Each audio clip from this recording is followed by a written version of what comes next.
vamos começar com uma intervenção curta sobre anemia em números no feminino e continuamos hoje ainda à procura de novos paradigmas.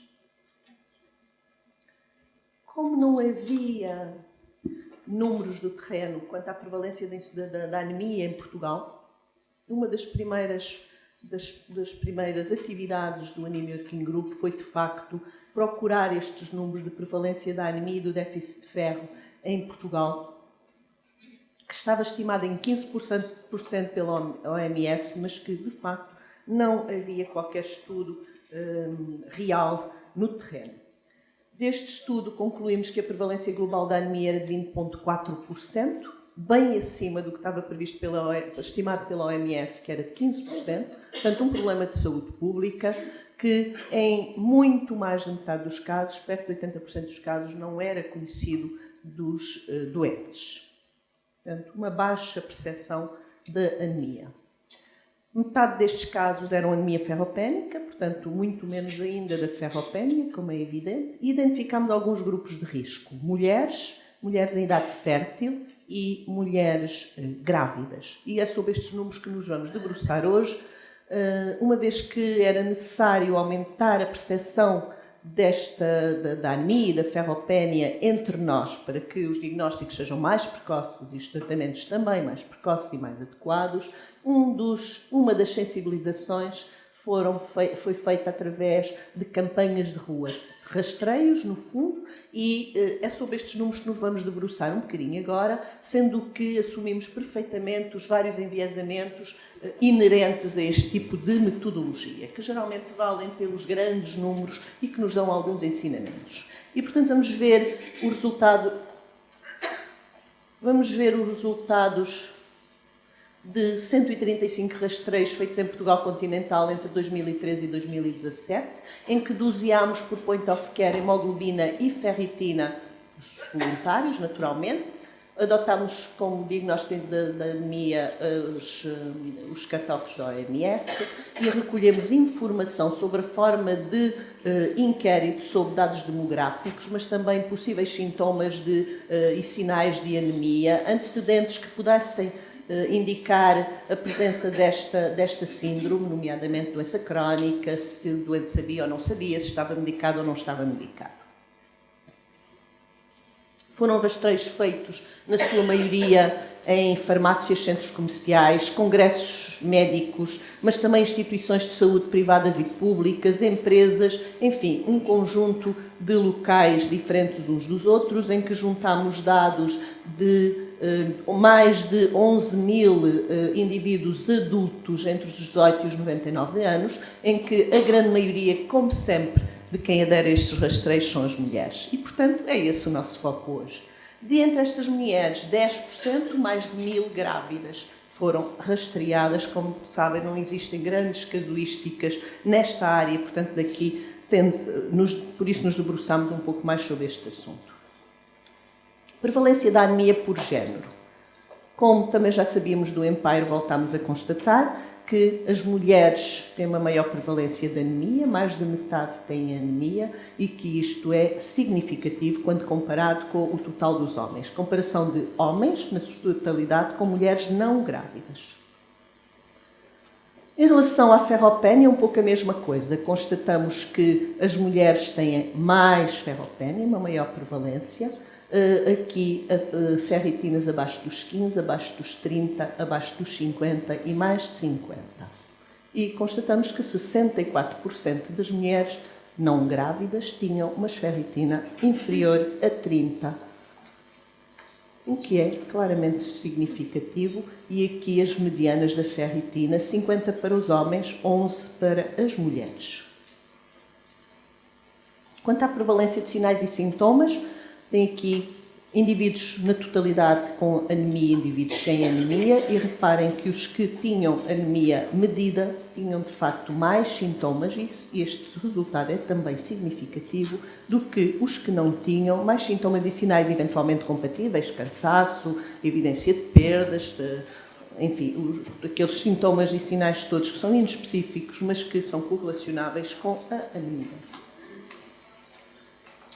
Quanto aos sinais e sintomas indicados com ferropénia, pois é muito claro que quanto maior é a ferropénia, quanto mais baixa é a ferritina, mais sinais e sintomas compatíveis com anemia e déficit de ferro ou déficit de ferro estes indivíduos têm. Naqueles que têm menos de 15, ferritina inferior a 15, é de facto o grupo com mais sinais e sintomas correlacionáveis. Antes de passar aos dados das grávidas, só relembrar quais são as necessidades de ferro na grávida. Poucas no primeiro trimestre, já não há perdas menstruais e ainda não há grandes necessidades para o feto e placenta, portanto, poucas necessidades no primeiro mês, que depois vão aumentando progressivamente com um pico muito acentuado no terceiro trimestre. Prevalência da anemia no conjunto das mulheres grávidas. Curiosamente, e não estávamos muito à espera que isto acontecesse, quando comparamos a totalidade das mulheres grávidas com um grupo de mulheres cross-match, ou seja, com os mesmos grupos etários, constatamos que as mulheres não grávidas até têm mais anemia, significativamente mais anemia que as mulheres grávidas. Não estávamos propriamente à espera que fosse assim. Mas quando olhamos para os vários trimestres, percebemos porque é que isto acontece. Reparem, mulheres não grávidas, mulheres grávidas primeiro, segundo, terceiro trimestre. No primeiro e no segundo trimestre têm uma prevalência menor de anemia que as não grávidas e depois o terceiro trimestre em que de facto é muito sobreponível às não grávidas e que faz com que no seu conjunto tenham uma menor prevalência que as não grávidas.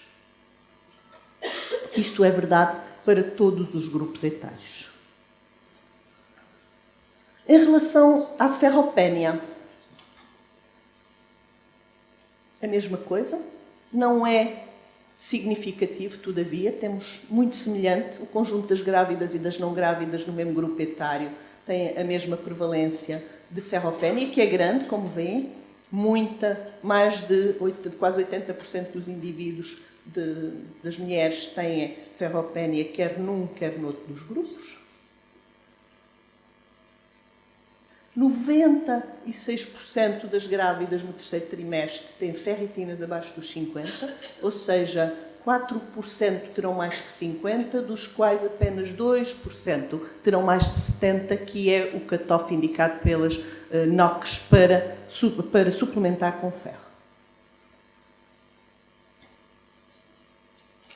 Aqui o valor da hemoglobina nos vários trimestres e que é a descer, claro, mas sem diferenças muito significativas. Já a ferropénia é muito mais evidente e passamos de quase 30, 26 para um 11 no terceiro trimestre. E, embora na hemoglobina, como disse, não seja significativa a diferença, na ferropénia é seguramente significativa. E muito acentuada no último semestre. Isto é verdade. As mulheres não têm diferença no seu conjunto, mas depois a ferropénia é mais acentuada à medida que a gravidez progride em todos os grupos etários. Suplementação de ferro e gravidez. Portanto, foi obviamente inquirido junto das grávidas quem estava ou não estava a fazer medicação com ferro, suplemento de ferro, e até no primeiro trimestre, de facto, metade das mulheres estão a fazer, em crescendo até ao último trimestre, mas 31% não estavam a fazer qualquer suplementação com ferro. Um outro aspecto que procuramos perceber é se as mulheres em idade fértil versus as mulheres não grávidas tinham diferenças quanto a estes indicadores.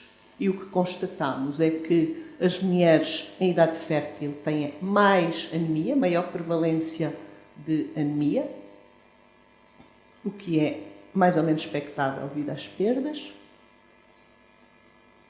E quanto à ferropénia, a mesma coisa. Claramente, 71,6% das mulheres têm ferritinas abaixo de 30, mulheres não grávidas, ferritinas abaixo de 30, mulheres não grávidas, mas em idade fértil. Comparando com as mulheres não grávidas, mas pós-menopausa. E isto são os valores. Passa de 29 para 17 mediana da ferritina, portanto, da idade fértil e nas pós-menopausa. O que é que diz a literatura? A literatura diz que pelo menos 40% das mulheres engravidam sem ferro suficiente, que 90% não recebem ferro suficiente durante a gravidez e que após o parto quase 1/3 mantém esta ferropénia, o que obviamente tem consequências para a saúde da mãe, mas também para a saúde da criança, com ferropénias importantes até à adolescência e que comprometem muito o seu desenvolvimento, seguramente.